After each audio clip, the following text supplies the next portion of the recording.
I want to welcome you to another episode of the Vision Clarity Leadership Podcast. My name is Seth Yelorda, and I will be your leadership coach for the next 15 minutes or so, helping you become a high-performance leader who leads high-performance teams to make a big impact in this world. We are on a mission here at Vision Clarity to help every person see themselves as a leader and to equip every leader to lead their teams with a clear, compelling vision. Each week, we provide free tools and resources so that you can expand your leadership capacity so you can lead with a big, bold, and courageous vision that will inspire your team and change the world. And I would just ask that if you find this content valuable, I would be so honored if you would write a review or rate the content wherever you consume it. And please subscribe. I'm always shooting for a 5-star review, and it would also mean so much to me if you would share this content with your colleagues, your team, your friends, even your family, because we are on a journey to build a community of visionaries with this podcast. So you sharing this content is one of the best ways to help us do that. Now, in today's episode, I want to deal with the one thing that will determine whether or not your team will become a high-performance, highly functional team. I mean, this is the pillar, the main pillar, the foundation, the bedrock for every single high-performing team, whether it's the Golden State Warriors who just won the championship last year, or whether it's the Rams who won the NFL championship last year, or whether it is your team in healthcare or engineering or aerospace or military. This is the number one thing that drives all high performance. And that one thing is trust. If you want a high performing team, the one thing that you have to make sure is in place. Yes, you want to make sure you're communicating. Yes, you want to make sure that you have competent people. Yes, you want to make sure you have people who are men and women of integrity and high character. Yes, you want to make sure that you're embracing innovation and you're willing to take risk. But above and beyond all of those things, and those things are important, but above and beyond all those things, that if you want a high-performing team, you have to make sure that every single member on your team is experiencing an environment, a workplace environment that they say can be characterized by trust. The presence of trust is one of the single indicators that will determine whether or not your team will perform at a high level. Now, when we say trust, I'm not just talking about, well, do I trust that my team member will do his or her job? That's not just what I'm talking about. I'm really talking about vulnerability-based trust. You see, vulnerability-based trust isn't about, do I think if I pass you the ball, you're going to make it? No. Vulnerability-based trust says, if I shoot the ball and I miss it, will my team come for me? Like, will they look at me like I made a mistake? Will I be crucified, for lack of a better word, because of the mistakes I've made? Like, can I trust that my team has my back? Can I trust that they are not scheming behind my back to try to somehow take me out? Can I trust that I can show up as my authentic, real self, that I can be transparent, that when I have questions, I can ask these questions. When I don't know what I should be doing, I can actually say, I don't know. When I have an idea that might be so off the wall, I can share that idea and people aren't going to criticize it as, oh, this is just another one of Seth's crazy ideas. No, but I feel like I can show up my real, unfiltered self and experience an environment where I will be appreciated and received as a valued member of this team. That is what we call vulnerability-based trust. Now, yes, there's components of psychological safety in there, and yes, there's components of authenticity in there, and there's even components of empathy in there. But at the bottom line, if you want your team to perform at a high level, you as the leader have to make sure that you are creating an environment where trust is the foundation. Now, research has shown time and time and time again that when there is a lack of trust, several things will happen. Number one, people will conceal their weaknesses and mistakes from one another. So if I don't feel like I can trust you, then I'm not going to admit when I make a mistake. If I fail to turn in that report, if I fumble the ball with a customer, if I drop the ball on a project deadline, I'm going to somehow try to figure it out so that you don't know that I made a mistake. because I don't trust that this is a safe place and that you all will help me rectify whatever mistake I made. So, number one, that if there is the absence of trust on your team will be concealing weaknesses and mistakes. And if they conceal weaknesses and mistakes, there is no way that your team can win if they're afraid to admit weaknesses and mistakes to one another. The second thing that happens when there is an absence of trust is that people are hesitant to ask for help or provide constructive feedback. So if I feel like I can't trust you, then I'm not going to be inclined to say, hey, I'm really struggling in this area. Can you help me? Or I'm not quite sure what to do in this situation. Can you give me some pointers? Or, I'm kind of new here. Can you point me in the right direction? Like, if I don't feel like I can trust you, if I kind of feel like my request might be taken advantage of, or, this is a very transactional environment where if I ask you for help, then I know like a day later, you're going to come back and say, well, I helped you yesterday. You need to help me today. And it's very transactional. People are keeping score. If that's the type of environment that we're in, then I'm going to be hesitant to ask for help and provide constructive feedback. And if I am hesitant to ask for help, or if I hesitate to provide constructive feedback, there is no way that your team can perform at a high level if that is taking place in the work environment. The third thing that happens when your team experiences an absence of trust is that people hesitate to offer help outside of their own area of responsibility. So if it's not in my area, if I'm not responsible for scheduling, if I'm not responsible for checking in members or patients, if I'm not responsible for, this particular project deadline, then I'm not going to really be eager to offer help for someone else, because honestly, what you're working on is outside of my job description. It's outside of my scope. And again, we draw these transactional lines where we're saying, hey, this is my sandbox and I'm going to manage what's in my sandbox. And I'm not willing to step outside of my sandbox to help you out because I'm just going to focus on what's in my sandbox. I don't trust that if I step outside of my sandbox, that it's going to be a safe place. And so I will hesitate to offer help outside of my own area of expertise. The list goes on and on. If there's an absence of trust, people will hold grudges, people will dread meetings, and they will find reasons to avoid spending time together because this is not a safe place. I don't feel like I can truly show up and be my authentic self. And so I'm not going to go the extra mile. I'm not going to buy into every initiative. I'm not going to go above and beyond the call of duty or work outside of my job description. I'm not going to say, hey, whatever we need to do to win as a team, I'm all in. Like, it's not going to happen because I fundamentally do not trust my team members. So as a leader, and as you're assuming a leadership position, you're stepping into a leadership role, or maybe you've been a leader for a number of years, I want to encourage you to make sure that you are creating an environment where your team is experiencing vulnerability-based trust. Because when you do that, people on your team will be quick to admit mistakes and weaknesses. They will be quick to ask for help. They will take risk in offering feedback and trying to provide assistance. They will appropriately tap into one another's skills and experience. They will focus their time and their energy on the most important issues and not be caught up in office politics or who said, she said, he said, office drama.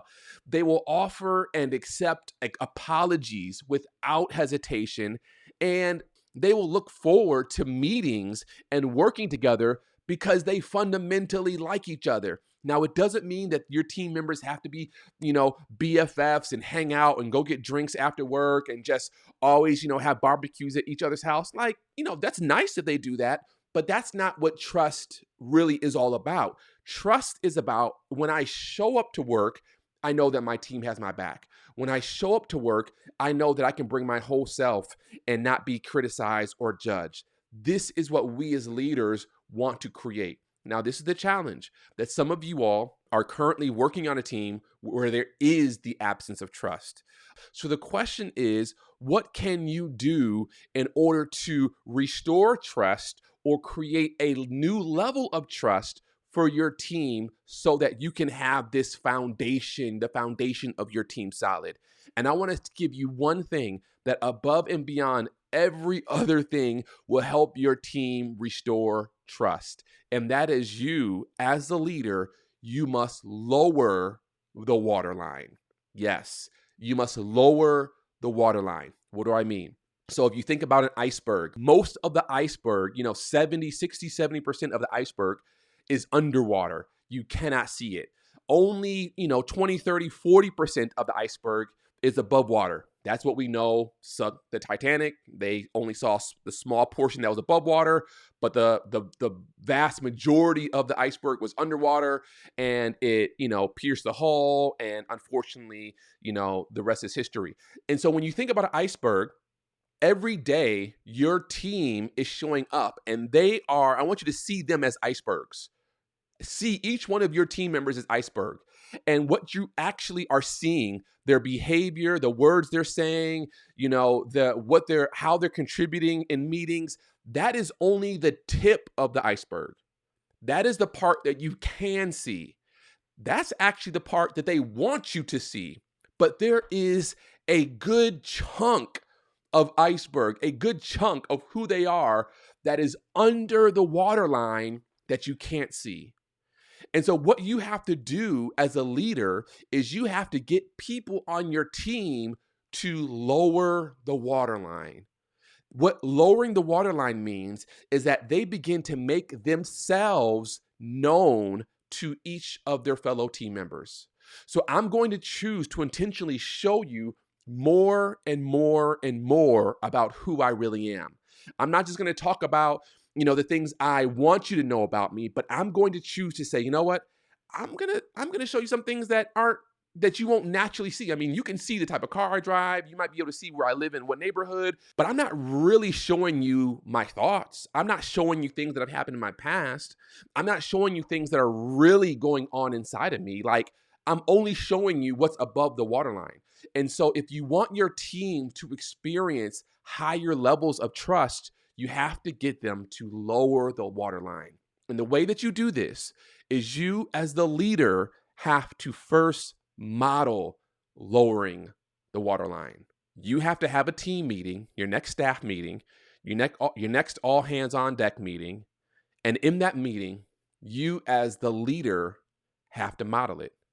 You can model it a number of ways. You can tell them, I just want to take some time and just tell you what I'm really thinking. That is you lowering the waterline.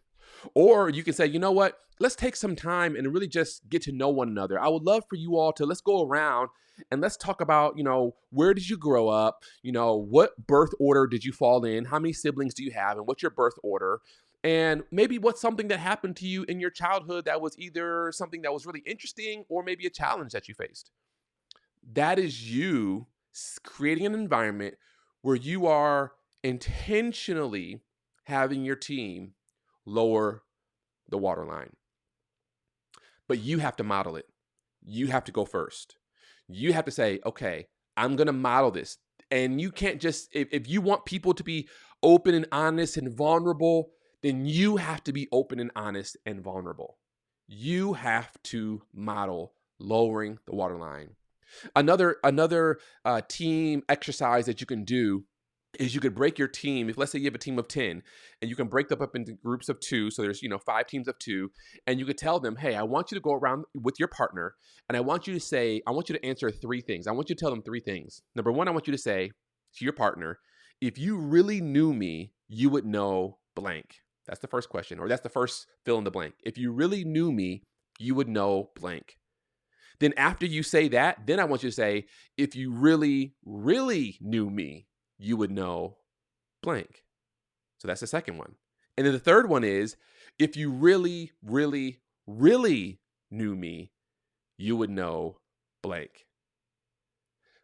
Each one of those really, really, really, really, really, really statements is getting your team to slowly lower the waterline so that their team member and their colleague can begin to see who they really are.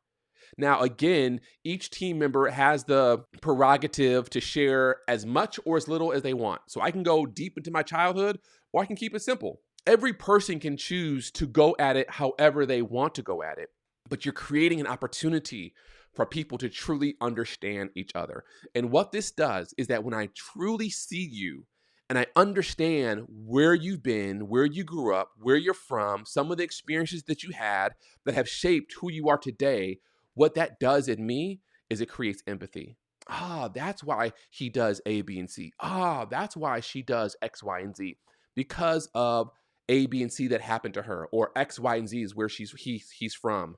And it creates empathy. And when you create empathy on your team, that is like one of the secret sauces to creating teams where there is high levels of trust.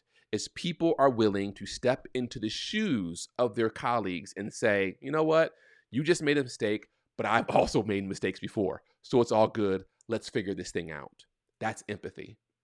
And so as a leader, what I want you to do is I want you to model lowering the waterline. I want you to say, hey, you know what?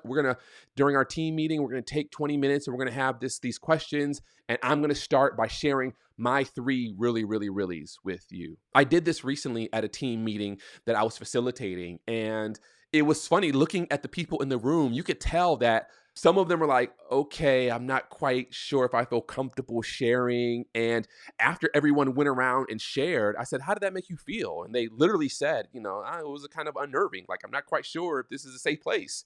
It is kind of unnerving. And there is that, I'm not sure if it's a safe place. But when you as a leader model it, it's sending a signal to everyone on your team that we are in the process of creating a safe place. And then after someone shares, especially if they share publicly, all you have to say is, man, thank you for sharing.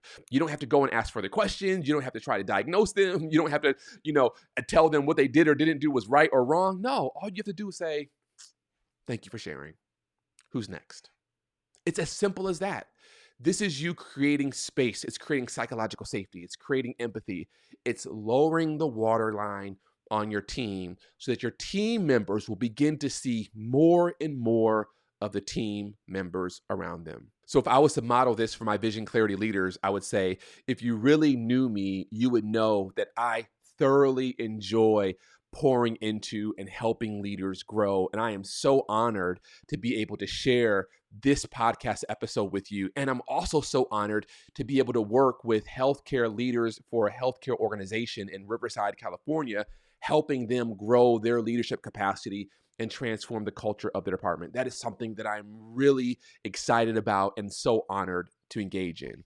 If you really, really knew me, you would know that even in all of my leadership coaching and sharing and pouring into people, I still kind of wrestle with my own insecurities about, is my voice really resonating with people? And do people really understand or appreciate the contribution I'm trying to make? Or am I scratching where people are itching? Like, if you really, really knew me, you would know that in all that I'm doing, I'm still trying to figure it out. Like, man, it's just really adding value to people. And if you really, really, really knew me, you would know that I'm working really hard to provide for my family so that my wife doesn't have to work if she doesn't want to work, and that my children can grow up with some great experiences of traveling the world and having the things that will help them really enjoy and value all of this beautiful life that God has given us. And that my desire at my heart is just to be that father and that husband that my wife and my children will look at and say, man, our dad was always there. He always provided. And he really modeled what it means to be a godly husband and a godly father. That's what this exercise does. I just lowered the waterline for you, my vision clarity leaders. And so I want to encourage you to lower the waterline for your leaders and for your team so that you can begin to restore or build again the foundation of trust, which is needed and required for you to have a high-performing vision clarity team. Listen, I hope that you enjoyed this episode. I pray that it added value to you. If it did, please share it with your team, your colleagues, your family. And please, I would ask that you would rate it. Please give it a 5-star review if you felt like it really added a lot of value. And please subscribe if you haven't already. Again, this is the Vision Clarity Leadership Podcast. And each week, we're striving to add value to you as a leader because we believe that the greatest problem in this world is leadership. And the solution to that problem is also leadership. Thanks so much for listening. We'll see you next week.